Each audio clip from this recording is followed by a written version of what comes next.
एक खबर मेरे सामने से गुजरी और वो खबर ऐसी थी कि मैं बार बार, और हम सारे लोग उससे परिचित हैं। वो एक थी कि महिला की, जयपुर की घटना है कि एक महिला की घटना जिसमें उनको डिजिटल अरेस्ट कर लिया गया। और आज ही की घटना है, 75 साल की बुजुर्ग महिला थी और उसमें उनके साथ जो था वो cyber police station west Delhi south west district का ये मामला, जिसमें कि उनके पास से पैसे जो हैं वो निकलवा लिए गए। डिजिटल अरेस्ट तो समझ रहे हैं ना, और डिजिटल अरेस्ट पे ये बातचीत है थोड़ी सी। मैं चाहूंगा कि मैं पॉलिटिकल डिबेट पर आऊं, लेकिन वो जनमानस के जुड़े हुए कैसे हो जाता है, ये कैसे हो जाता है, बार बार मैंने कई बार इस पे बात करी है। लेकिन आज मेरे पास कुछ लोग हैं जिनसे मैं आपका तारुफ कराना चाहूंगा। काजल कश्यप जी आज हमारे साथ साइबर एक्सपर्ट मौजूद हैं। काजल जी आगे आइए, आगे आइए, बहुत बहुत स्वागत है आपका। थैंक यू सो मच, जोरदार ताली बजाइए इनके लिए। बहुत बहुत शुक्रिया। सत्येंद्र गुप्ता जी साइबर एक्सपर्ट हमारे साथ आज मौजूद हैं। और ये जब घटना मैंने देखी, जयपुर से चलता था ये इंटरनेशनल मामला, दक्षिण पश्चिम जिले के साइबर थाना पुलिस ने एक बड़े साइबर ठगी रैकेट का भंडाफोड़ किया। इसमें एक 75 साल की महिला का व्हाट्सएप कॉल पर खुद को सीबीआई इंस्पेक्टर या सीबीआई वाला बता के उन्होंने ठग लिया, और ठगा भी। इसमें पैसा जो था 16 लाख रुपया ट्रांसफर कराया। जी भैया, क्या नाम? सर मेरा नाम नवनीत शर्मा है, मैं दिल्ली में हूँ। सर मैं आपसे पूछना चाहता हूँ, डिजिटल अरेस्ट के मामले खाली राजस्थान में नहीं, हर जगह और पूरे देश में आ रहे हैं। मैं चाहता हूँ मौजूदा सरकार, प्रधानमंत्री मोदी जी और गृह मंत्रालय जी क्या इसके ऊपर कर रहे हैं, क्योंकि ये हर घर की घटना है, राजस्थान से सीमित नहीं है, पूरे देश में इस तरह की हो रही है। तो मैं मैम से पूछना चाहूंगा, प्लीज आप खुल के बताइए सरकार क्या कर रही है इसके ऊपर। सवाल तो ये है कि सरकार क्या कर रही है, और सवाल ये है कि क्या, मैं पहला सवाल एक बार सत्येंद्र जी आपसे पूछना चाहता हूं कि क्या कोई डिजिटल अरेस्ट भी होता है? पहले मैंने तो अरेस्ट सुना है कि गए और हथकड़ी पहनाई, आजकल तो हथकड़ी भी नहीं पहना सकते, भले भले थाने तक आइए, थाने में बैठा लिया गया। लेकिन मैं आपसे जानता हूं कि क्या कोई डिजिटल अरेस्ट भी होता है? प्रतीक जी, मैं आपको बताऊं, डिजिटल अरेस्ट जैसा कोई शब्द वैधानिक शब्द नहीं होता। ये ठगी के लिए बनाया गया एक शब्द है जो साइबर अपराधियों द्वारा निजात किया हुआ है।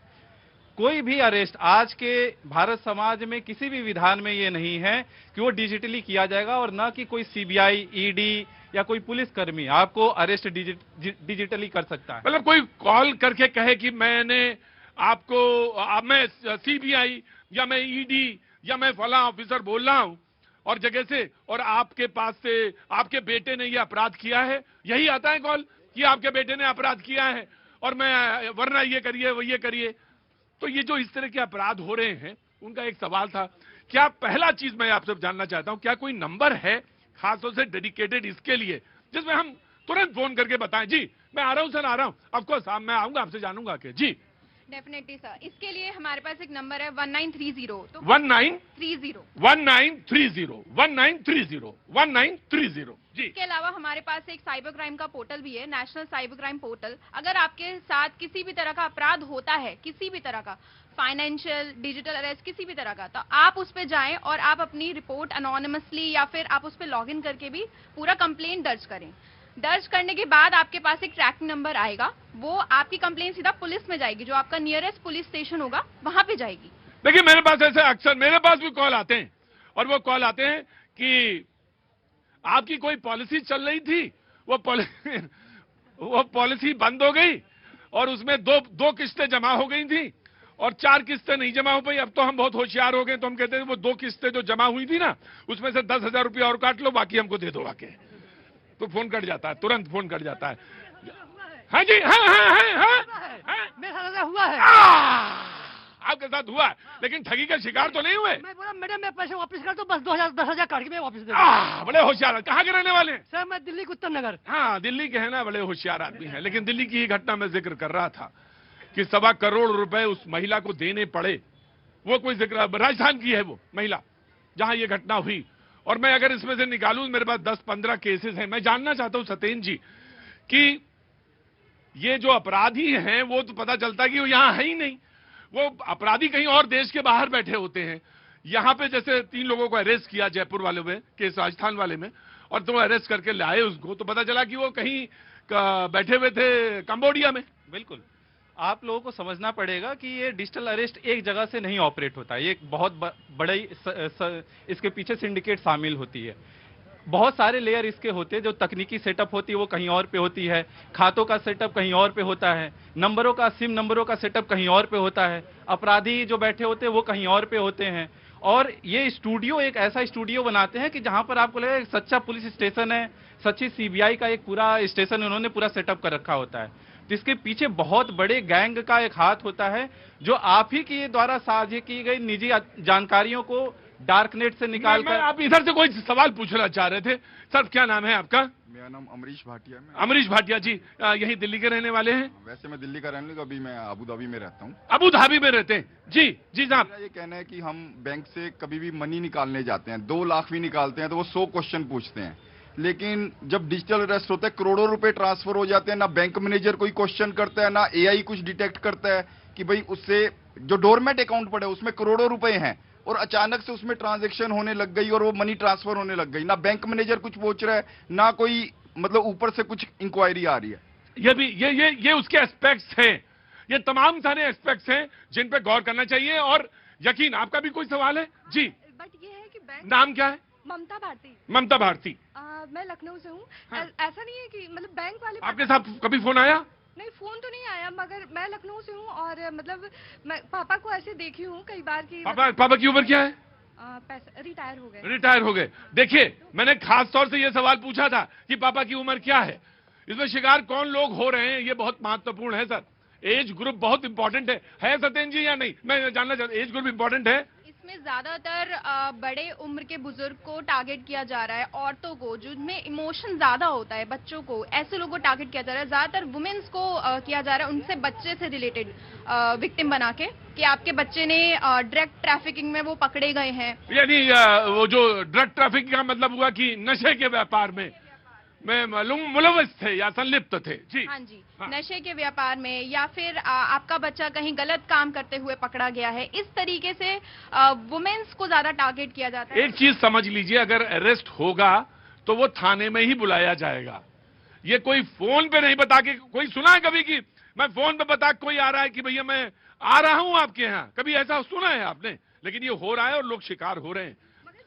अभी मतलब नॉलेज है उन लोगों को, तो बैंक वाले अलर्ट हो रहे हैं, क्योंकि लखनऊ में इस तरह का एक केस हुआ था, तो पंजाब नेशनल बैंक वाले लोग मतलब पैसा बचा लिए थे एक लेडीज का, तो अभी बैंक वाले भी अलर्ट हो गए हैं। बैंक वाले भी अलर्ट हो रहे हैं। जी नमस्ते सर, कहाँ से आ रहे हैं? चुनाव जीत गए या चुनाव जीतने जा रहे हैं? अगर आप चाहेंगे तो जीत भी सकते नहीं, हैं। आ कहाँ से? नहीं, ये बताइए। अभी तो चुनाव का माहौल बंगाल में है सर। बंगाल में नहीं, आप कहाँ से आ रहे हैं? बनारस, जहां आप आते हैं बाबा नगरी। जी जी जी, बहुत ध्यान से सुनिएगा, पैसे का मामला चल रहा है यहाँ पे। हाँ हाँ जी, ध्यान से सुनिएगा। जी जनाब, कुछ जोड़ना चाह रहे थे आप? नहीं, मैं यही बताना चाहता हूं कि सबसे पहले जो आप लोगों को शिकार बनाया जाता है वो आपके ही द्वारा दिए गए ऐसे जानकारियों के वजह से आपके अंदर भय पैदा किया जाता है। आपका ब्रेन ऐसे वॉश किया जाएगा कि आप कुछ समझ ही नहीं पाओगे कि अब करना क्या है। आपको मैं आज ये बात बताऊंगा कि कोई डिजिटली अरेस्ट जैसी कोई चीज होती नहीं है, लेकिन हो ना हो इसी ग्रुप, इसी समूह से कोई लोग इस डिजिटल अरेस्ट का शिकार भी कल को हो जाएंगे।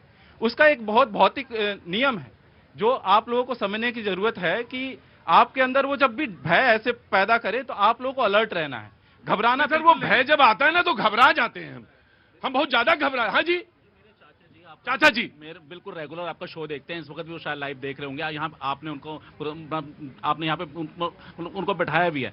वो उनके पास ऐसा कॉल आया, उनसे ओटीपी नंबर लिया गया सिर्फ एक बिजली के बिल को लेकर के कि आपने बिल जमा नहीं किया है, और अगर आपने ये बिल अभी तक नहीं जमा करा तो 1 घंटे में तो आपको इसी टाइम आपकी बिजली काट दी जाएगी।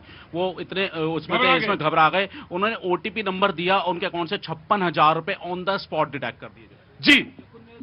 इस चीज को हम बोलते हैं व्हाट्सएप शेयरिंग में। व्हाट्सएप में एक स्क्रीन शेयरिंग का ऑप्शन होगा, आप लोगों को पता हो तो। स्क्रीन शेयर करके जो हैकर्स होते हैं, जो ठग लोग हैं, वो हमारी स्क्रीन, इसको थोड़ा समझाइए ये कैसे स्क्रीन शेयरिंग से कैसे होता है। मैं आ रहा हूँ जी। देखिए, हमारे व्हाट्सएप में एक नया फीचर आया है, व्हाट्सएप स्क्रीन शेयरिंग। तो हैकर आपसे क्या बोलेंगे, ठगी आपसे क्या बोलेंगे, बेसिकली वो ये बोलेंगे कि आपने बिजली का बिल नहीं दिया है तो आप अभी भर दीजिए। पहले आपको डराएंगे, फिर जब आप मान जाएंगे तो आपसे बोलेंगे अपनी पासबुक लेकर आइए, आपको बिजी कराएंगे और आपसे बोलेंगे इस पे क्लिक करें, ऐसे ऐसे करके क्लिक कराएंगे तो आपसे बेसिकली स्क्रीन शेयर करवा देंगे। वो उनका मोटिव कंप्लीट। अब स्क्रीन शेयर हो गई है तो आपके फोन का जितना भी डेटा है, जो भी आप प्रक्रिया है आपके फोन की, वो ठगी देख सकते हैं, वो ठग देख सकते हैं। हाँ जी, और फिर उसके बाद स्थिति आसान हो जाती है। उनके लिए स्थिति आसान हो जाएगी क्योंकि उनको चाहिए ओटीपी, जबकि बैंक और सारे टेलीकम्युनिकेशन ऑपरेटर, एयरटेल, सभी लोग जितने भी संस्थागत सरकारी इकाइयां हैं सभी आपको बताती हैं कि अपने निजीगत जानकारियां न साझा करें, ओटीपी न साझा करें, लेकिन फिर भी लोग ओटीपी साझा करते हैं। तो कहीं ना कहीं दिक्कत जो है हमारे वो ये इन्वेस्टमेंट वाला क्या चक्कर है कि वो लोग कहते थे कि साहब आपका इन्वेस्टमेंट है यहाँ पर है, इतना पैसा बैंक LIC में जमा है और एक किस्त नहीं जमा। कुछ कहना है आपको? जी हाँ जी। कह लूं मैं दो बातें बताना चाहता हूं, अनुमति दे दीजिए। सबसे पहले तो सभी लोग जो साइबर से डरते हैं वो कानपुर वाले लड़के को याद कर लें जिसने उल्टा साइबर ठग से पैसा ले लिया था। तो कानपुर बहुत मजेदार शहर है, उसको हमेशा आदर्श देखिए सर, शहर की यहाँ पर पढ़ाई नहीं होगी आदमी, वो बताइए सीधा सीधा बताइए। कानपुर हालांकि मुझे मालूम है बहुत चकड़ शहर है, हमने शब्द भी इस्तेमाल कर दिया चकड़। हाँ, तो वो बहुत अच्छी बात है, उसने उनसे पैसे ले लिए। और एक लेटेस्ट, ये जानकार लोग बहुत अच्छा जानते हैं, मैं भी थोड़ा जानता हूं, तो मैं बता देना चाहता हूं कि दयालु मत बने। आपके फोन से स्क्रीन, अगर कोई बुढ़ा आगे बोलता है कि तरह ये हमको आता नहीं कर दो, तो उसके स्क्रीन को कभी टच ना करें। उसका कैमरा, उसका AI ऑन होगा, आपका स्क्रीन, आपका फेस और आपकी वॉइस लेकर के वो कॉपी कर लेगा। उसको आपका पैसा नहीं चाहिए।